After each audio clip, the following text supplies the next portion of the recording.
Welcome guys, this is RK. இன்றைக்கி பார்த்தீங்கன்னா இட்லி கடையோட மூவி வியூவை பார்க்க போகிறீங்க. என்னோடய வியூவை முதல்ல சொல்லிடுறாங்க, எப்பவும் போல் 20 நிமிஷம் படம் போயிட்டு தான் படத்துக்கு போனோம். ஆனால் தனுஷ் படத்துக்கு படம் டைரெக்ஷனில் மெருகுன்னே வராதுங்க.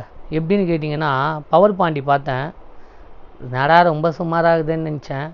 அடுத்தது ராயன் பார்த்தேன். ராயன் பார்த்தோன்னே பவர் பாண்டியே நல்லாகுதுன்னு தோணிச்சு. நல்ல வேலை, கடவுள் புண்ணியத்தில் நிலவுக்கு என் மேல் என்னடி கோபத்தை நான் பார்க்கல. அப்புறமா இந்த இட்லி கடை பார்த்தா அடடே ராயனே நல்லாகுதுன்னு தோணுது. இப்போது நான் என்ன சொல்கிறதுன்னு எனக்கு தெரில. சரி, படம் எப்படி இருக்குதுன்னு பார்த்தீங்கன்னா, இங்கே ஒரு கிராமத்தில் இட்லி கடை வச்சுன்னுக்கிற ராஜ்கிரண், அவனோட பையன் தனுஷ் அப்பா கையில் ஒரு சின்ன சண்டை போட்டுட்டு வேணான்னு சொல்லிட்டு பேங்காக் போயிடுறாப்புல. பேங்காக்கில் இருக்கிற சத்யராஜோட பையன் தான் அருண் விஜய். அவன் ஒரு கோவக்காரன்ற மாதிரி கேரக்டரு. சத்யராஜ் பொண்ணை அருண் விஜய் தங்கச்சியை அவங்க ரெண்டு பேர், தனுஷ்க்கும் சத்யராஜ் பொண்ணுக்கும் என்கேஜ்மெண்ட் நடக்குது.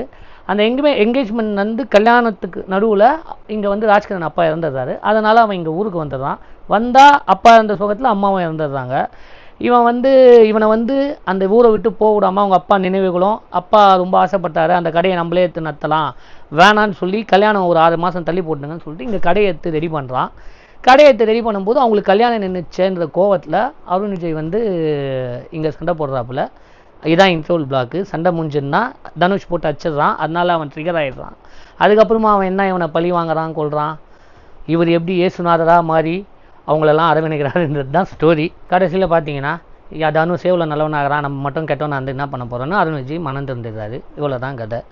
அதாவது பார்த்திபனுக்கு ஒரு நல்ல சீனு, சத்யராஜுக்கு ஒரு நல்ல சீனு, அருண் விஜய் நல்லா நடிச்சிருக்கான். நித்யா மேனனை வேஸ்ட் பண்ணிட்டானுங்க 10ல். மியூசிக் நல்லா இருக்குது. தனுஷ் ஆக்டிங்லாம் நான் சொல்ல வேணாம், நல்லா இருக்குது. அவன் டைரக்ஷன் பண்ணாமல் படம் பண்ணாலே நல்லா இருக்கும்.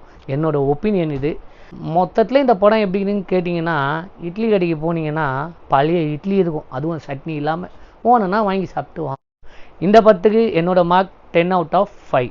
இந்த படத்தை நிறைய பேர் ஃபீல் குட் மூவின்னு தூக்கின்னு வரானுங்க. அதாவது ஒரு கணத்தை அரைஞ்சா மறு கணத்தை காமின்ற மாதிரி கான்செப்ட்டு. அந்த மாதிரி அவனை இருந்தால் சொல்லுங்க, வந்து 4 சப்புன்னு கொடுக்குறேன். ஃபீல் குட் மூவி கீல் குட் மூவின்னு எவனா வந்தீங்க வத்தா